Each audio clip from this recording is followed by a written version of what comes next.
Colleen, great to see you. We hadn't met before, but Colleen works with VMware. She's a senior research scientist. She's also, in case you thought she had any free time, an assistant professor at the UC Santa Cruz, and really deep into energy harvesting of different types, sustainability overall. In those other free seconds that she has, she's also co-chairs the Green G wireless, working group within ATIS and the Next G Alliance. She has a PhD from Stanford, and we're honored to have her here. So, Colleen, I'll let you take it away. Thank you, Mark. All right, good afternoon, everyone. It's really great to be here in person. My name is Colleen Josephson again, and today I'll be talking about what has, fortunately, become one of the hot topics of the year, sustainability. Though my background is in wireless communication, RF backscatter in particular, in my time at VMware, I've been doing a lot of work in the area of sustainability. One important part of my role is serving as a leader in the Next G Alliance. The most relevant for today's talk is the fact that I co-chair something called the Green G Working Group. And this working group aims to position North America as a global leader in environmental sustainability by reducing energy consumption of wireless technology, assessing environmental impacts such as water and materials consumption, and we're also investigating how the ICT industry can help other industries reduce their own footprint. The Green G Working Group has been active for a couple of years. We have 145 participating members from across more than 45 companies or organizations. And just want to acknowledge my fellow chairs. I do this work with Bhushan at Ericsson and Michaela at Microsoft. So why sustainability? What has led an entire working group and having an entire session today be focusing so much energy on this topic? See figure 1 here. This is an image from the 2020 CZU fire complex in Santa Cruz, California, where I live. And sadly, when I talk about sustainability, I have a whole lot of images like this to choose from. Whether you've got flooding or empty reservoirs or hurricanes, one of the most visible and in-your-face blowbacks of climate change is the extreme weather that at this point all of us have experienced at one point. The famous 2021 climate report spelled out in no uncertain terms that extreme weather events are linked to man-made climate change. That same report, which consolidates the research of more than 14,000 scientists across the globe, that report points out that we have a small and shrinking window to avert the worst. So this is an all-hands-on-deck problem. And though the ICT industry is not the so-called worst offender, we need to acknowledge that we have a still considerable and, at the moment, growing negative impact on emissions. So this plot from the EPA shows how emissions are divided across sectors in the US. The 3 biggest contributors, which account for about 75% of all of our emissions, are transportation, electricity generation, and industry, which is very vague. So where specifically do we fit? A 2021 study found that ICT accounts for between 2 and 4% of all of the globe's emissions. So by some estimates, our industry actually has a higher footprint than the entire aviation industry, which was very surprising to me when I heard that statistic. But it still might not look like much compared to, say, the automotive industry. But we have to consider our technology infrastructure is growing more demanding. We want faster speeds, higher resolutions, more dense networks, and looking even at some of the talks today, we're talking about AI, ML, digital twins, metaverse. It doesn't take a big leap in reasoning to predict that the networks of tomorrow are going to be wanting more. Because of these demanding usage scenarios, projections show that the emissions of our industry are expected to grow as much as 400% in the next 20 years. This means that our modest 2 to 4% is going to grow to 10 to 20% if we don't take substantial preventative action. Now, awareness of this potential impact is starting to grow. And in addition to cutting emissions being the socially responsible thing to do, it's also having an impact on the bottom line. Last year, 38% of Fortune 500 companies have made a substantial sustainability target.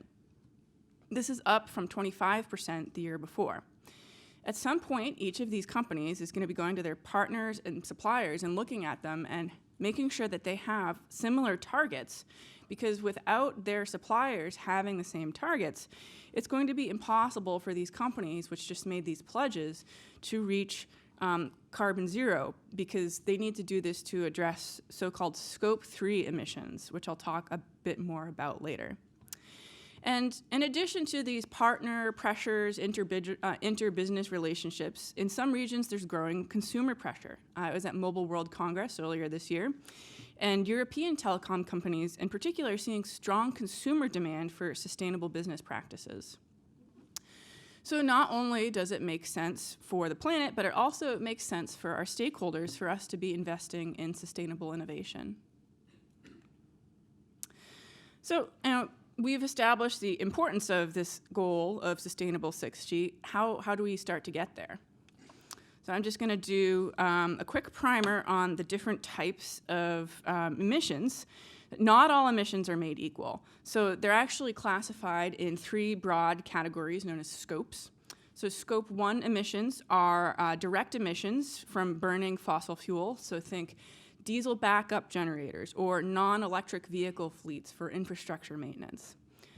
Scope 2 emissions are emissions primarily from any non-renewable electricity that you consume. This is the category that we, as an industry, are probably the most familiar with. For decades, we've been designing hardware to consume less power, which in turn reduces Scope 2 emissions. However, no matter how efficient we are, we still need to consume some amount of energy to get work done. So we also need to be looking at how to make the power we do consume more green. Now, finally, I get back to Scope 3 emissions, these are the emissions from the value chain. So fossil fuels emitted during the device manufacture phase, construction of your office or data centers. Scope 3 emissions are extremely important. They're often actually the vast majority of an organization's carbon footprint. A lot of European providers have actually managed to basically eliminate their Scope 1 and Scope 2 emissions through various means, but they still are left with this thorny problem of Scope 3 emissions. And I'll return to some possible ways to work on solving this later in the talk. And just for the sake of completeness, another pair of terms that you might have come across are direct and indirect emissions. So how that works with the scopes is Scope 1 emissions are known as direct emissions, and Scope 2 and 3 are known as indirect emissions. So now that we kind of have an understanding of the different types of emissions, let's dive into how we can eliminate them. So the first step is discussing how the structure of modern mobile networks is changing. So here we have a very simplified diagram of a typical network, which has end-user devices like smartphones and IoT, the radio access network, or RAN, the core network, and the data center cloud part. Now, as you are already likely aware, in both 4G and 5G, the radio access network consumes the vast majority of the power. This makes intuitive sense because wireless transmission is very challenging and it consumes a lot of power. But I want to call your attention to something more subtle. Notice how much the share of data center utilization increased between 4G and 5G. This is because of the increased softwareization and virtualization. So we've been seeing this trend of customized hardware solutions being shifted to software-enabled implementations on general-purpose hardware. And network functionality is moving away from this specialized hardware to virtualization. So with network functionality being moved into data centers, we expect this share of network energy consumption to continue to grow as we iterate into the next versions of 5G and 6G and so on. Because of this trend of kind of not knowing, the lines blurring a bit, one of the findings we discussed in the Green G seminal white paper is that we have to account for the footprint of the entire ICT industry. rather than focusing on the historical definition of telecommunications. Because of this increasing softwareization and virtualization, these lines between telecommunications and ICT are getting blurred. With the urgency of the climate situation, we really have better ways to spend our energy than classifying and pointing fingers. Let's use that energy towards coming up with solutions together, all the different parts of the network. So I like to break it down into a two-pronged approach to sustainable 6G. The first prong is reducing our industry's environmental footprint, and the second prong is exploring how our industry can enable other industries to reduce their carbon footprint. And I'll go into this in a little more detail, but reducing our own carbon footprint is a lot of sensible things, like transitioning to renewable energy, increasing the efficiency of our hardware and software, looking at how we can implement more robust recycling and sourcing practices, and looking at some of these non-technical challenges that are often some of the most challenging ones to actually solve. And then as far as reducing the carbon footprint of others, there's work out there showing that we have the potential to be a substantial enabler of sustainable practices. This is things like smart buildings, smart farming, smart transportation, all sorts of stuff like that. Working with the grids to have, enable them to store batteries, to have 100% renewable energy. There's a lot of room for innovation there. I just want to say though, enabling sustainable practices doesn't necessarily absolve us of responsibility for our emissions. That's why it's a two-pronged approach. We have to do both. So at VMware, we see the 4 key pillars to our zero carbon future as prioritizing renewable energy, using resources more efficiently, addressing embodied carbon, and removing institutional barriers. So for prioritizing renewable energy, we know our goal is 100% renewably powered data centers, but where are we right now? At the moment, most data centers get their primary electricity from the wider municipal electricity grid. Not all electricity is made equal, though. Grids are supplied by a wide variety of power generation techniques. In the US, it's something like, the majority of it is coal and gas, and then there's growing, fortunately, portions of solar and wind. And it gets even more complicated from there. These percentages are just averages. They're not fixed. If you think about it, that makes sense, because the sources our power comes from fluctuates constantly. If you look at hydro generation, the pressure against the dams changes based off of rain flow, whether or not the dam is, the river is full or the reservoir is full. Obviously, we have wind and solar. We have no control over when the wind blows or when the sun shines. And at these moments where we don't have enough of renewable sources, what we do, because of the delays of battery technology and catching up to our energy needs, is we fire up our good old friend fossil fuels. So then, as we enter into winter or less sunny days, our emissions tend to increase not only seasonally, but at different periods throughout the day. So in the meantime, obviously we kind of know how to get to 100% renewable. But it's challenging. So in the meantime, that's where Pillar 2 comes in, using our resources more efficiently. This is something we're actually pretty good at, all things considered, because resources cost money and everyone likes to save money. With advances in technology, though, resources have become cheaper and developer time has become more expensive, which means that development teams have sometimes stopped prioritizing efficiency. This trend is in the early phases of beginning to reverse. People are again becoming more concerned about the resource usage of our hardware and software systems. The other talks in this session talk much more in depth about resource and power efficiency, so I'll keep it brief. I just want to point out that VMware's core competency, virtualization, is a really fabulous way to use resources more efficiently. Virtualization is starting to take hold in the telecommunication industry, and VMware, we're actively working on making containers and virtualization even more efficient. So things like making sure your virtual machine is the right size, that it's not over-provisioned, making it easier to hunt down so-called zombie VMs that use resources but are sitting idle and do no useful work. And that brings me to the last pillar. Or the pillar 3, reducing embodied carbon. So this is one of the trickiest pillars to address. Scope 3, the upstream value chain, are, as I mentioned, the vast majority of most organizations' carbon footprint. And this is because manufacturing processes can emit considerable carbon and possibly dangerous waste due to high temperatures. You have collateral emissions from mining and so on.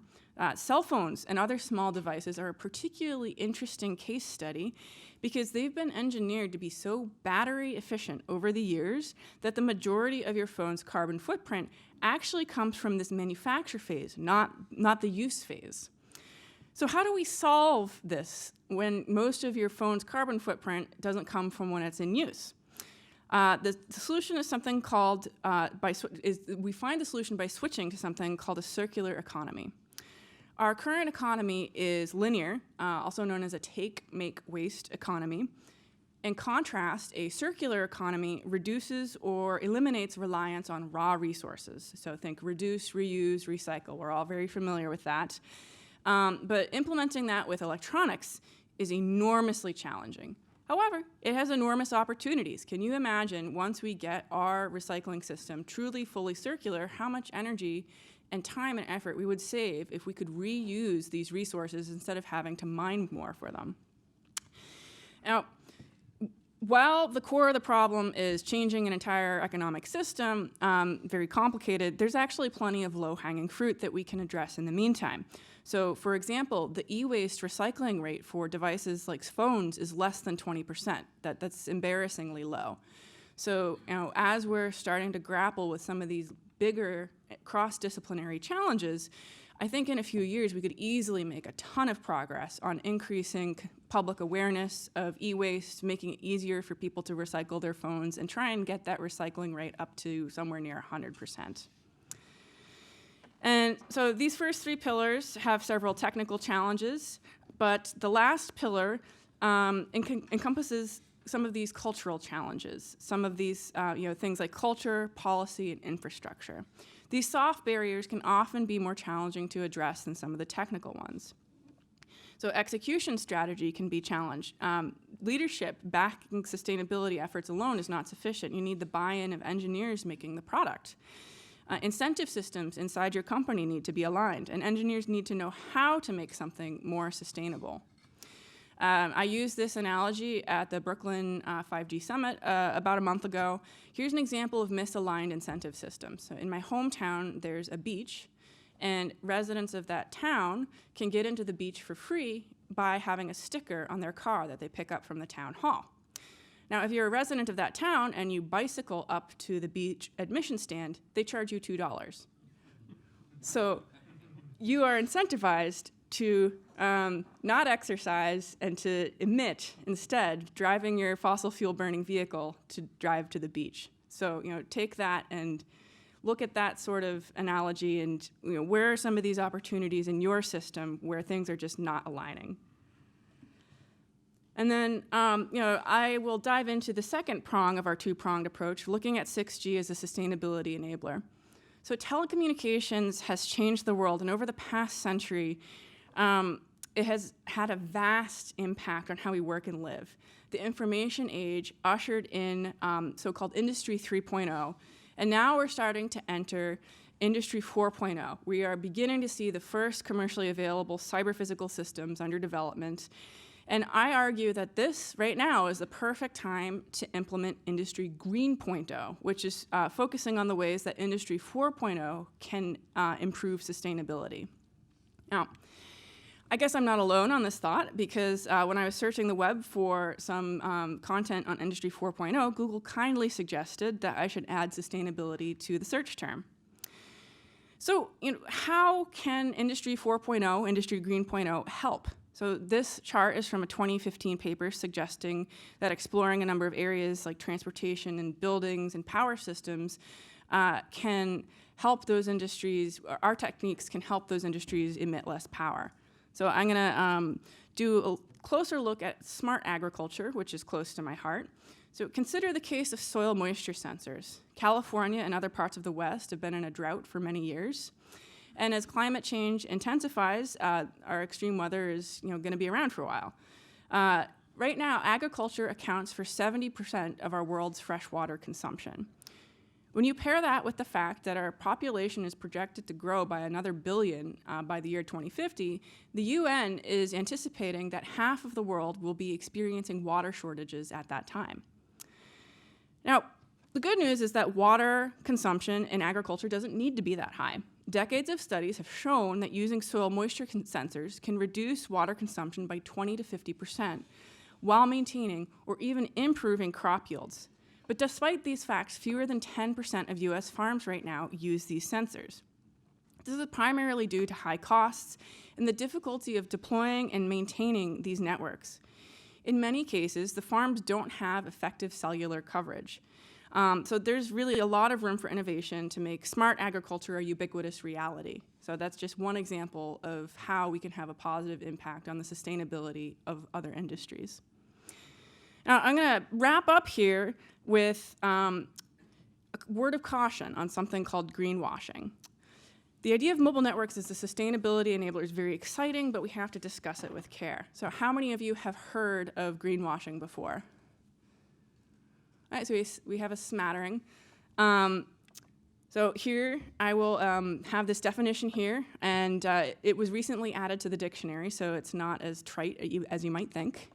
So greenwashing is the act or practice of making a product, policy, activity, or et cetera appear to be more environmentally friendly or less environmentally damaging than it really is by using false or unverified claims. Pretty intense. Now, the unverified is the particular danger here. I have not encountered anybody who wants to fudge the numbers when it comes to sustainability. But a lot of people are very excited to talk about how our work saves carbon by using cyber-physical systems to optimize farming. Or, multiple people have cited how much carbon was saved during the COVID lockdowns because everybody was telecommuting, conveniently forgetting to mention the fact that those numbers completely reversed once we all had the ability to move around again. In short, it's easier to accidentally slip into greenwashing territory, than you might think. Consumers are savvy. Consumer pressure, again, is part of why carriers in the EU are ahead of carriers in the US when it comes to running on renewable energy. So sustainability-minded consumers and policymakers will be on the lookout for greenwashing. So how can we progress sustainable 6G while avoiding greenwashing? In short, you quantify, quantify, quantify. So do what we were talking about, but avoid making definitive claims of sustainability without the numbers. And getting the numbers can be difficult, and this is where you leverage partnerships. So look at the 5G Open Innovation Alliance or Laboratory. They have some interesting work with smart farming. Look to your academic partners. This is a great place where you can collaborate with civil engineers to look at smart buildings, with power system engineers to look at grid technology. And then, at the end of it, consider submitting it not just as a white paper or a blog on your website, but submit it for peer review. And that's going to be extremely rigorous. And your claims of how sustainable you are will be really very strong at that point. So just 30 more seconds. Do we need to wait for 6G? No. A lot of what we're talking about can be implemented in 5G. There are a couple opportunities here that I'll let you read that are, I think, really pertinent for 6G. So, since we're in the design phase, we can elevate energy as a first-class metric to do real-time end-to-end reporting of energy and carbon use. That's not something that's currently possible in today's networks. And then redesigning things for sustainability. So a lot of things, our hardware is not really designed to be recyclable. So how can we take our devices and design them with recycling in mind? Just a couple of opportunities that I think are really ripe for 6G in particular. And finally, if you want to learn more about what you heard today, I encourage you to check out our white paper, Path Towards Sustainable 6G. It was released earlier this year. It's freely available on the NGA website. And the group is also hard at work on our next white paper, which is expected to be released in a couple months. So that brings me to the end, and I leave with a call to action that it's up to each of us, each organization, through some combination of direct innovation, funding academic research, investing in partnerships and advocacy to further our mission towards sustainable 5G and 6G. So we need to keep having these conversations and collaborations. And thank you so much for having me today, and I look forward to seeing what the future brings for the next generation of sustainable digital infrastructure.